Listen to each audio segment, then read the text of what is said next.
ده انت مش مزة، ده انت غز وعاوز تمز يا ابن الكلب يا واط. اسمك ايه يا خول؟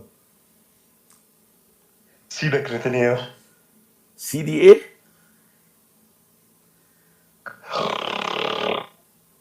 ده مين دي، من قص امك ولا من طيز ابوك؟ سيدك نتنياهو يا كلب. يلا اطرده بره، يلا يلا يا ابن المتناك.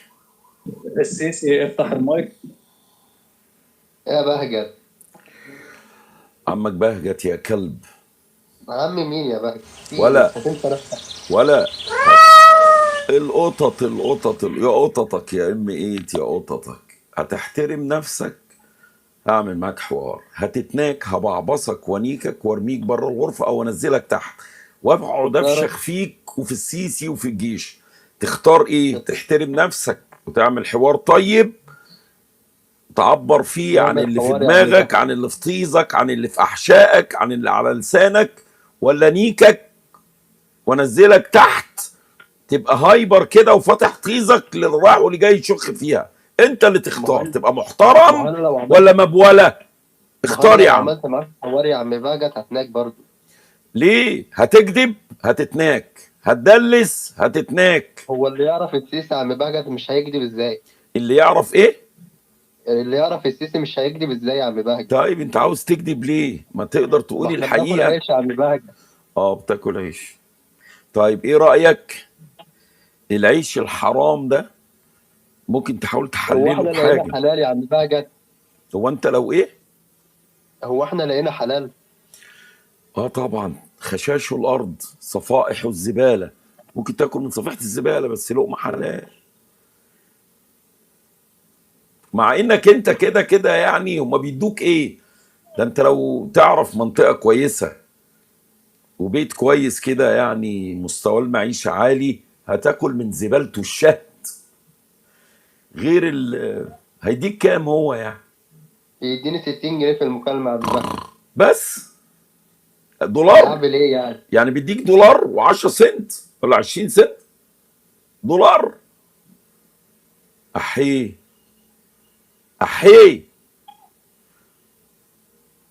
انا اتقي اولى الله. بيهم من الغريب يا عم بهجت. نعم. انا اولى بيهم بال 60 جنيه دول. اولى بيهم يعني تخش النار عشان دولار؟ طب خش النار تخش عشان النار ليه يا حاجة عم بهجت؟ تستاهل. هو انت يعني كنت ربنا؟ لا، هو انت دلوقتي مش انا بقول لك هتكذب بتقول لي هنعمل ايه ما هو اكل عيشنا، هتدلس هنعمل ايه ما هو اكل عيشنا. طب ما هو انت هو بتقول ان انت كذاب ومدلس ونصاب وانت عارف ان ربنا السيسي غفور رحيم يا نصاب. عم بهجت. نعم.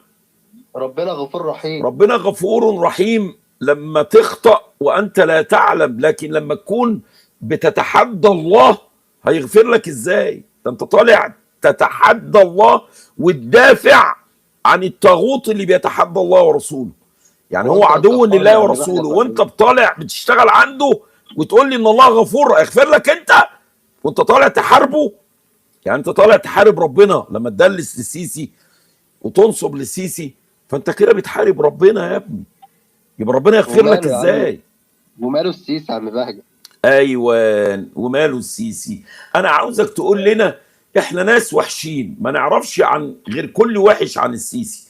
ايه اللي انت تعرفه كويس وجميل عن السيسي والجيش؟ يلا قول لنا. والله يا عم بهجت عامل شوية مباني وشوية شقق في أكتوبر ياكل يتاكل من وراهم الشهر. ما شاء الله، عاملهم في صينية في حلة طشة بامية، قصدي طشة ملوخية ولا طاجن بامية؟ لا عاملهم في فرن يا عم بهجت. أقول في لك إيه طيب يا عم فرن. بهجت؟ انا عاوزك بقى تقول للناس الشقق دي هو عاملها لمين ومين اللي خد الشقق والشقة بكام، وانت امك استفادت ايه وابوك استفاد ايه وخالك ايه هو أنا لو وعمك استفدت يا ايه عم بهجت وجارك كنت ايه. كلمتك دلوقتي.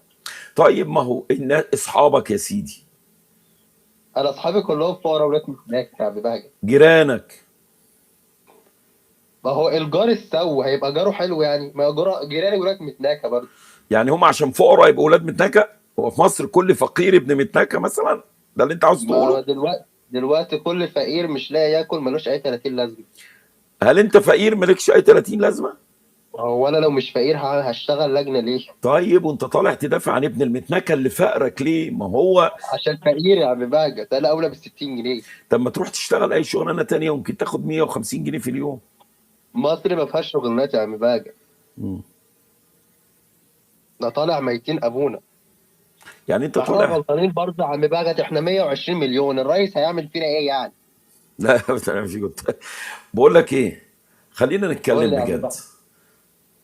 ماشي يا عم بهجت. هل تم التعدي عليك بمزاجك او غصب عنك؟ انا بتكلم باحترامي اهو، ما مش عاوز اقول حد ناكك حد اغتصبك، لا، نقول هل تم التعدي عليك؟ لسه يا عم بهجت. لسه حتى البعبوص يعني؟ طب اول مره اخواتك ولا اصحابك ولا جيرانك بعبصوك امتى؟ الحمد لله لسه يا عم بهجت. لا ما تكدبش بقى، انت لسه والله، لجنه. ممكن يعني انت ممكن اول هتشتغل مره تبقى لجنه؟ ده عربيتك المخبر اللي عندها. بيسرحكوا ولا الواد اللي بيسرحكوا على الاقل لازم يبعبصك، يعرف قلوط الخرا وصل لغايه فين، يعني يعرف اذا كنت بتاكل ولا لا. انت عرفت اسال المعلومات امك دي منين كده، يا عم بهجت؟ اسمع يا ابني، اسال امك كده. ستك ايام الخير لما كانت احيانا الفراخ تبقى قطعه وما تبيضش كتير، فتقوم الصبح مثلا جدك ولا عيل من العيال ولا امك ولا بتاع عاوز ياكل بيض يفطر، فتبص في عشه الفراخ ولا في المكان اللي بيبيضوا فيه الفراخ مش لاقيه بيض، فتمسك الفراخ فرخه فرخه وتروح مبعبصه تقعد كل فرخه، تبعبصهم. بتروح حاطه صباعها في طيز الفرخه، لو صباعها خبطت في حاجه بتعرف بقى البيضه لو ناشفه وهتبيض الفرخه تبقى البيضه يعني قربت واستويه، لو لسه فاضل لها مثلا 3 4 ساعات تلاقيها طريه شويه، لو لسه بدري تلاقي بريشت لسه البيضه عامله زي البالونه، ولو في حاجه يبقى مش هتلاقي حاجه تخبط فيها صباحها. انا بقى اللجنه، انت لما تيجي تشتغل مع الواد ما هو عاوز يعرف عشان يدي لك، هو اللي بيديك 60 سؤال يا جنيه عم ده بهجت. لازم يبعبصك ومش يدخل صباعه، ده يدخل دراعه كله. عاوز، ما هو انت ما حدش هيوافق يشتغل ب 60 جنيه غير ابن الوسخه الجعان اللي ما فيش حاجه في احشائه، فتلاقي الواد مش بيدخل صباعه ولا عضو الذكري، ده بيدخل دراعه لغايه كوعه عشان يخبط في حاجه واكيد ما لقاش حاجه، فقال لك بس ده ابن وسخه جعان اديله 60 جنيه هياخدهم ويروح يجيب كام رغيف عيش يتفز بيهم معدته. هو ده اللي حصل معاك ولا انا بتجنى عليك؟ بتتجنى يا عم بهجت. لما ايه اللي حصل معاك بقى؟ كيف تم اختيارك لجنه؟ اتفضل يا استاذ. والله يا عم بهجت، جه صاحبي قال لي، كان شغال برضه لجنه قديم معاك. مم. جه قال لي الحوار وبتاع، وانا قشطه ماشي. مم. احسن من قعده دي. احسن، ما انت كده كده قاعد في البيت. بالظبط، قاعد على طيزي، النت جنبي وبفضل عليه. ماما عايشه؟ لا. راحت فين؟ هو ايه اللي راح فين يا عم ما انا بهجت؟ بسالك، ايه السؤال ده؟ بتقول لي بقول لك ماما عايشه، بتقول لي لا، بقول لك راحت فين؟ راحت عند ربنا يا عم بهجت، ما احنا مش كلنا عند محتاجين. ربنا، هو احنا عند حد تاني؟ يعني احنا مثلا في حاجه اله تاني احنا عنده وبعد كده بنروح عند ربنا؟ راحت فين ماما؟ راحت القبر يا عم بهجت، عقبالك. تعرف حد انت؟ هل انت يعني اصولك مسلمه ولا ايه بالظبط؟ ولا انت اه مش الحمد اه يعني الحمد لله يا عم جدك كان بهجت. مسلم، ابوك كان مسلم، امك كانت الحمد مسلمه، لله. وانت بتعتبر نفسك مسلم؟ الحمد لله. الا تعلم حديث رسول الله صلى الله عليه وسلم ينقطع عمل ابن ادم الا من 3 عند موته؟ عارفه يا عم بهجت. عارفه؟ يا ريت تقول لنا الحديث كده. على ما اتذكر من الحديث ان الانسان لما بيموت بيتقطع منه 3. بيتقطع عمله ابن. كله، مش بيتقطع منه 3 بالظبط، الا ابن 3. يدعي ليه. نعم. ابن يدعي ليه. ايوه، و... ولد صالح، نعم. وصدقه جاريه باين. مم.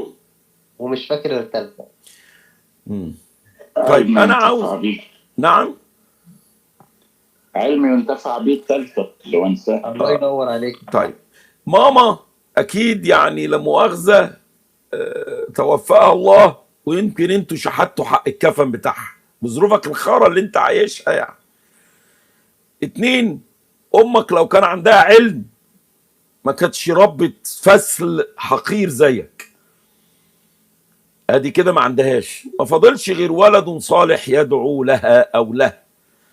انا عاوز اسال سؤال، هل انت بعملك ده بتساعد امك في النار ولا في الجنه؟ يعني انت كده بتفرش لامك طريق في الجنه ولا طريق في النار، وهي الان في اشد الحاجه والعوز على راي السيسي ابن المتناكه لاي دعاء ولا كلمه صالحه ولا.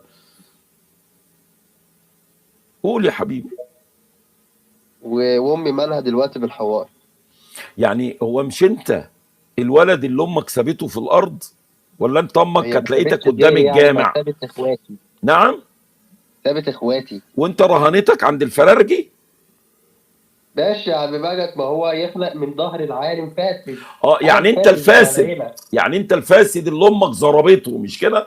ايوه يا عم مجد. يعني انت ما يهمكش امك، ما هو انت لو انت ولد انا صالح. فاسد بقى، انا ابن العاص. اسمعني بس، ما انت لو ولد صالح تتسبب في دخولها الجنة، ولو ولد ابن وسخة ربما تكون من اسباب شقائها الان في قبرها وفي الاخرة، انها ما عرفتش تربي.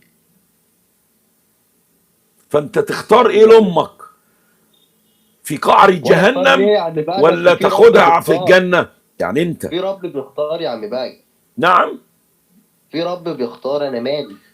انت ما يعني انت ما يعني امك دلوقتي لو بتصرخ في قبرها محتاجه دعائك وعملك الصالح، تقول لها انا مالي غوري في 60 دقيقه يا انا وليه؟ مالي يا عم باجي. هي امك، هسالك سؤال. انا ما ادعيش غير للرئيس عبد الفتاح السيسي. ماشي، هي امك جابتك من زينه يالا؟ ليه الغلط دلوقتي يا عم باجي؟ غلط ايه؟ اذا كان بقول لك امك محتاجه لدعائك وممكن تكون في النار بتتشوي، تقول لي انا ما ادعيش لغير عبد الفتاح السيسي؟ يعني حتى امك مش عاوز تدعي لها؟ دلوقتي يا عم باجي تدعي لها. ما انا بسال سؤال، هل امك ارتكبت جرم في حقك؟ مثلا جابتك من زنا، اتنكت عليك من كلب ابن مرم اتنكى جربان، لما كانت بتغير لفتك كانت بتبعبصك، لا مؤاخذه كانت بتسرح مع الشباب بتوع الحاره والكلاب، فلما بيكون عليها العاده كانت بتجيبهم ينيكوك وانت عيل صغير. يعني هل امك مثلا كانت بتعذبك؟ وليا مزوخيه بنت وسخه مثلا كانت بتعذبك عشان بتكرهها الكره ده؟ وانا اعرف منين يا عم باجي؟ انا كنت صغير. كنت صغير، لكن مثلا وانت بتشخ جالك مره امساك؟ كتير يا عم باجي. كتير. وبتسلك الامساك بايه؟ لوحده يا عم باجي بيروح. ازاي؟ لوحده والله. ازاي يعني ازاي؟ قول اقعد بس. اتفرج على صورة الرئيس عبد الفتاح السيسي الاقيه راح لوحده. الامساك. اه والله. لو السيسي جالك وتعالى قال لك تعالى نيكك هتروح؟ ما هو ما بيعرفش يا عم باجي. استاذ انت في دي. طب بس هو لو قال لك تعالى نيكك يديك لاي عيل عسكري من الجيش ينيكك هتروح برضك؟ عشان ما هو ما مصر. بيعرفوش دول كلهم بعصايه يا لا عم باجي. هيجيب، لا في عيال منهم اكيد بتعرف يعني. عم باجت هو اصلا مسمي الاكونت بتاعه السيسي زب ونار. لو حد من الادمن دلوقتي قال لك تعالى بلا وجع قلب وقله قيمه، يكون عايش في لو مصر ولا هيدفع حاجه. اكتر يا عم باجت ماشي. طب لو قال لك موجود يا هنيكك عم وادي بهجت لك موجود. 120 جنيه في الليله، هتروح؟ هديله 200 انا من عندي. يخليهم 200 جنيه وانا موافق. 200 موافق من تاخد عندي 200 انا. جنيه وينيكك، مش كده؟ ما عنديش بالي يا عم باجت. انت موطيز ولا ايه قصتك؟ انت لازم والله يكون. على قد يا عم باجت. اصحابك اول مره نكوك كان امتى؟ ما هم فقراء يا عم باجت، ده كله بالفلوس دلوقتي. ماشي، محدش اول معاه. مره اصحابك نكوك امتى؟ مش معاهم يدفعوا يا عم باجت، عشان كده مش بينيكوا.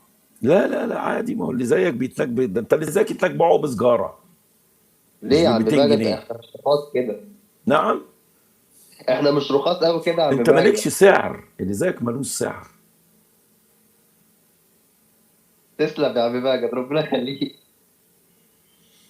يلا يا خوال انزل تحت. ذنبك يا باجت. كس امك يا سلام يا بهجت، كس امك، كس امك يا بهجت. يا كس امي دي شتيمه يا ابن المتنكه. ضع عضو في جسد امي خرم لولاه ما اتيت الى الدنيا، وما اكرمت امي ابي وطفت ناره يا ابن المتناكه، لكنه كس مصون، كس خاص الله يرحمه السيد صابر مرسي، غير الشرموطة اللي جابتك من خرابة مش عارفة مين بابا يا ابن الكلب يا واطي.